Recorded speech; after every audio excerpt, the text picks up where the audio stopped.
একটা পুলিশ কর্মকর্তা কর্মচারীকে যেভাবে যে প্রক্রিয়ায় লেগুনাতে করে এনে খাওয়া দেওয়া হয় রাস্তার মধ্যে, আপনারা দেখবেন সেটি অমানবিক। পুলিশের কিন্তু নির্দিষ্ট কর্মঘণ্টা নেই। আমরা সংসদে বলেছিলাম যে 15-16 ঘন্টা বা তারও বেশি সময় যে ওভারটাইম করানো হয়, সেটার জন্য যেন তাদেরকে ওভারটাইম দেওয়া হয়, কারণ লোকবলের ঘাটতি রয়েছে। সেই বিবেচনায় আমরা ওভারটাইম দেওয়াটা সেটা ন্যায্য।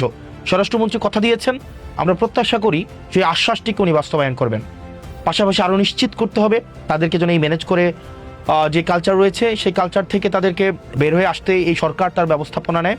একই সাথে সাথে সরকারি অন্যান্য চাকরিজীবীদের মতো পুলিশের সদস্যদের কর্মপরিবেশ এবং সপ্তাহে যে ছুটি রয়েছে এই ছুটির ক্ষেত্রটি বিবেচনা করা যায় কিনা, কারণ তাদের মনস্তাত্ত্বিক সমৃদ্ধি, তাদের মানসিক প্রশান্তি বা মানসিক কার্যপ্রণালী পর্যবেক্ষণ করার জন্য ছুটির বিষয়টি বিবেচনা করা যায় কিনা রোস্টিং পদ্ধতির মধ্য দিয়ে, সেটিও সরকারকে বিবেচনা করতে হবে।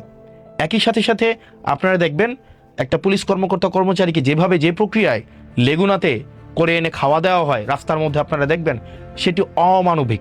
এইভাবে আসলে আমরা চাই পুলিশের জীবনমান, তাদের যেই থাকার জায়গাটি রয়েছে, একই সাথে সাথে তাদের খাদ্যাভ্যাস, তাদের খাদ্য সরবরাহ করার যে প্রক্রিয়াটি সেটি যেন মানসম্মত, স্বাস্থ্যকর এবং সম্মানজনক হয়, সেই বিষয়টি যেন নিশ্চিত করা হয়।